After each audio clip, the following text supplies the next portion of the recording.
Dalam Malaysia hari ini, soal wang pada hari Jumaat ini akan berbicara berkenaan dengan wasiat dan faraid. Sejauh mana kalian memahami wasiat itu apa, faraid itu apa? Apakah perbezaan antara dua ini? Baik, kita nak terus berbicara berkenaan dengan topik ini. Sebelum tu, kepada mereka yang ada soalan, boleh titipkan kepada kami. Nanti kami akan bacakan secara langsung.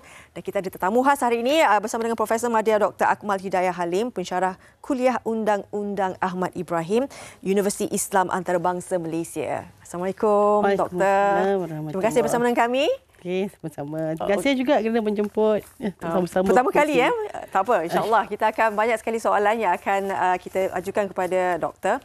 Okey, bila berbicara berkenaan dengan wasiat dan juga faraid, masih ada saya rasa ramai yang kadang-kadang wasiat, faraid bukan lebih kurang sama ke? Sebab kita ni kadang-kadang menonton drama Melayu, apa sikit wasiat, sikit wasiat. Jadi mungkin doktor boleh terangkan apa itu wasiat dan apa itu faraid. Okey, baik Fariha. Memang selalu menjadi kekeliruan di kalangan masyarakat ya. Apabila kita bercakap pasal faraid, wasiat, ramai yang lebih tahu berkenaan dengan wasiat. Dan apabila nak bagi harta je, ini wasiat saya. Tapi sebenarnya dalam Islam ya, wasiat dan faraid ini adalah sesuatu yang berbeza sebenarnya. Kalau kita lihat wasiat ini adalah sejenis pesanan sebenarnya. Dan pesanan ini dia boleh mengandungi arahan hasrat pewasiat berkenaan dengan pengurusan harta dia. Bagaimana harta dia nak diuruskan, lebih kepada pengurusan lah, ya, bukan pembahagian. Jadi sesuatu wasiat ini dalam Islam dia ada had-had dia tertentu. Di mana seseorang pewasiat tidak boleh mewasiatkan harta dia kepada orang yang layak menerima faraid. Itu pertama had dia. Yang kedua, dia tidak boleh berwasiat lebih daripada 1/3 daripada keseluruhan harta dia. So maksudnya saya bagi contoh, katalah dia nak berwasiat kepada isterinya, si suami nak berwasiat pada isteri, itu tidak boleh, tertakluk kepada had wasiat. Dengan syarat isteri itu masih isteri lah selepas kematian dia. Saya katalah kalau dia berwasiat, dia buat wasiat kepada isteri, tetapi tiba-tiba berlaku perceraian semasa hidup mereka. Jadi bila berlaku kematian, wasiat itu masih ada.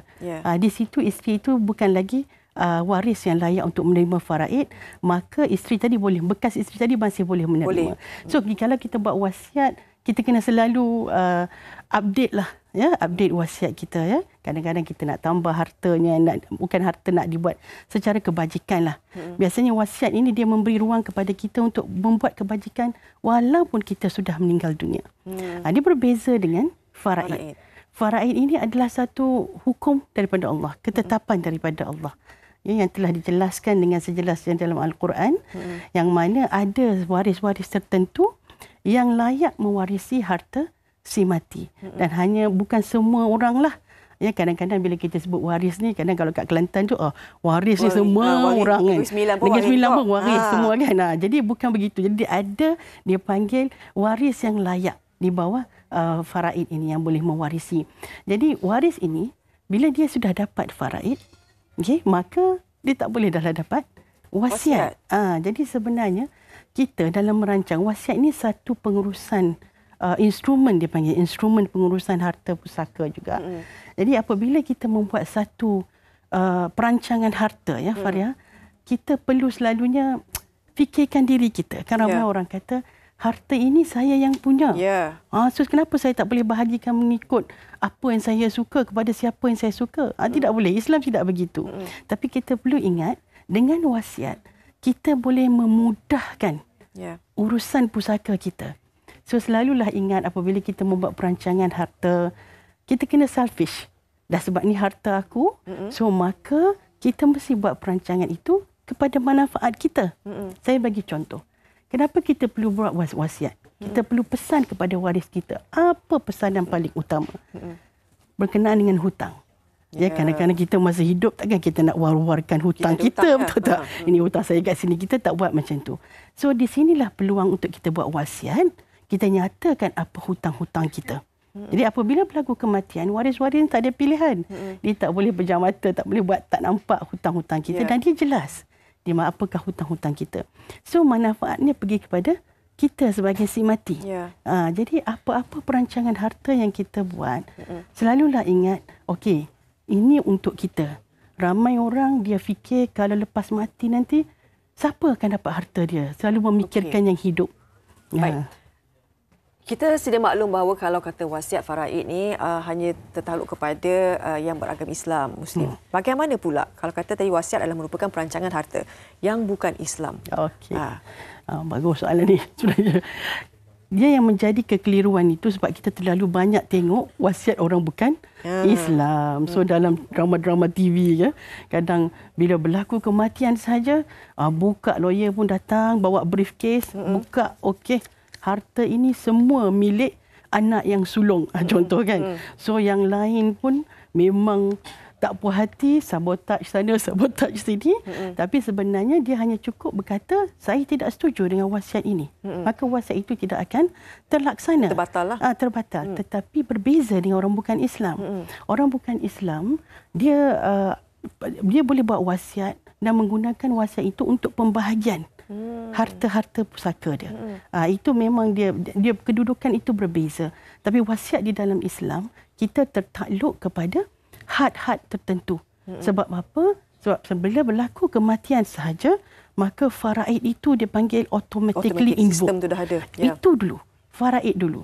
Sebab itu, apabila kita nak bersetuju berkenaan dengan pembahagian harta pusaka contohnya, ramai orang dia rasa katalah anak perempuan dapat satu, anak lelaki dapat lebih daripada anak perempuan kan, 2 bahagian, anak perempuan dapat 1 bahagian. So orang pun kata bincang-bincang, okeylah kita setuju untuk bahagikan sama rata. Tapi amatlah penting untuk kita faham bahawa sebelum bersetuju itu, yang pihak lelaki tadi dia perlu jelas tentang bahagian dia di bawah faraid. Di situ yang kita nak kata bahawa faraid ini utama, dia dulu. Wajib bukan dilaksanakan tu ialah maknanya dalam keadaan dari segi amalannya, waris yang tertentu tadi perlu tahu dengan jelas, katalah kalau 2-1 dia dapat 100,000. Tapi kalau bahagi sama rata, dia mungkin dapat 70,000. Itu dia kena jelas. Jadi kalau dia dah jelas, okey tak apalah, abang sepatut dapat 100,000. Tapi kalau ikut nak bagi sama rata, abang dapat 70,000 saja, abang redha. Itu barulah kita panggil persetujuan bersama itu baru jelas. Sebenarnya. Baik. Ada satu soalan. Dia kata, sekiranya hutang melebihi daripada harta yang ditinggalkan, yang dimiliki, bagaimana pula dengan keadaan sebegitu? Okey. Itulah yang selalu ramai juga orang yang menghadapi masalah begini. Waris-waris kan, si mati ada meninggalkan hutang. Tapi hutang ni dia sangat berkait dengan si mati itu sendiri. Sebab itu kita digalakkan untuk, of course lah, kalau boleh bayar hutang semasa kita hidup, kita bayarlah. Tetapi jikalau kita tak mampu untuk bayar hutang, dan kalau ada baki harta pusaka, memang kena wajib dahulukan harta pusaka lah. Kena ambil daripada harta pusaka. Tapi kalau tak mampu juga, maka dia sebenarnya lebih kepada moral obligation lah pada waris-waris. Kita tidak boleh menjadikan wajiblah waris-waris untuk bayar. Dia lebih kepada moral obligation. Waris pun akan dia lebih kepada kalau kita tengok dalam keadaan biasa, waris ni lebih rasa kesian dekat si mati, maka dia kata tak apalah kita pakat-pakat bayar. Tapi yang tu tak nak ikut faraid pula lah kan, pakat-pakat bayar. Tapi kalau waris tak mampu juga, itu nak buat macam mana lah. Dia biasanya harta itu dia akan masuk di bawah harta yang bankrupt juga dia panggil. Harta pusaka yang bankrupt. Saya nak tanya doktor, selalunya kalau faraid ni kan, kadang-kadang kita kata ada segelintir pasar harta, adik-beradik bergaduh dan sebagainya. Kebiasaannya, isu apakah yang kerap kali kita ni melakukannya dalam isu faraid ini? Okey, dalam isu faraid ini biasanya lah, saya boleh panggil kepada fitnah kepada faraid lah sebenarnya. Kita kena maklum dan kita kena terima bahawa ini adalah hukum Allah. Kan? Dia panggil faridatan min Allah. Ini adalah ketetapan daripada Allah. Dan Allah Maha mengetahui, Maha bijaksana. Jadi memang bila bercakap pasal faraid, ia berkenaan dengan pasal kematian. Mati ni kita tak tahu siapa mati dulu.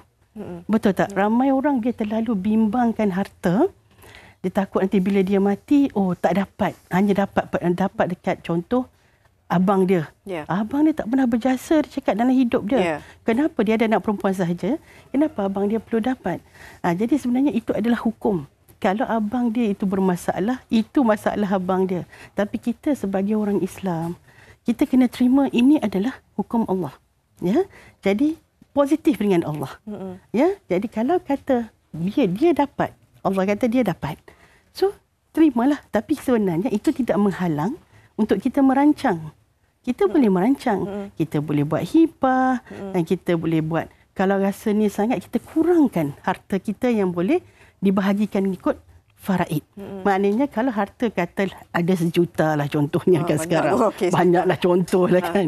Ada 1 juta. Jadi, mati nanti, kalau mati hari ni harta 1 juta. Jadi kita pun fikir, but why not kita gunakan harta-harta ni untuk manfaat kita. Kita sedekah, kita buat wakaf, kita buat hibah. Kita dah sayang anak-anak kita, isteri kita, bagilah hibah. Jangan ada rasa, orang kata was-was, rasa terlalu taksub kepada harta.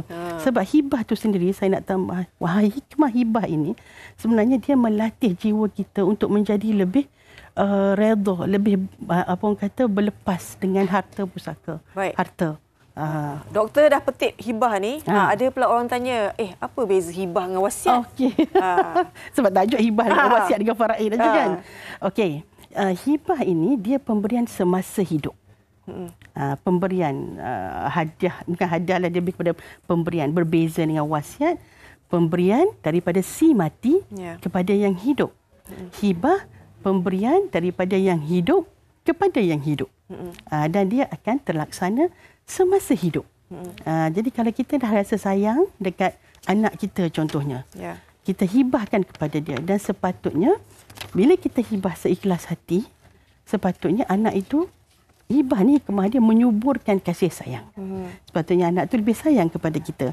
Tapi kenapa Faria, kalau kita tengok kan, kebanyakan kes sekarang, lepas bagi hibah, anak ni halau dia keluar. Itu mesti ada something is wrong somewhere. Adakah dengan niat kita sendiri pun rasa was-was sebenarnya. Jadi kita kena check lah. Sebab tu hibah ini dia mengajar kita untuk berlepas, berpisah dengan harta. Mengajar kita untuk tidak tamak. Jadi apabila kita dah bagi, kita bagi, insya-Allah dengan keikhlasan kita tadi, anak tadi akan lebih menyayangi kita. Itu bezanya hibah, wasiat, faraid. Sebenarnya kena ada ilmu juga. Betul. Jangan dengar-dengar, sebab kita ni banyak sangat terpengaruh dengan drama-drama Melayu ni. Betul. Baik, terima kasih banyak diucapkan buat Profesor Madya Dr. Akmal Hidayah Halim, merupakan pensyarah Kuliah Undang-Undang Ahmad Ibrahim, Universiti Islam Antarabangsa Malaysia. Terima kasih banyak-banyak Doktor. Sama-sama. Kita jumpa lagi. InsyaAllah. Ini bukan kali pertama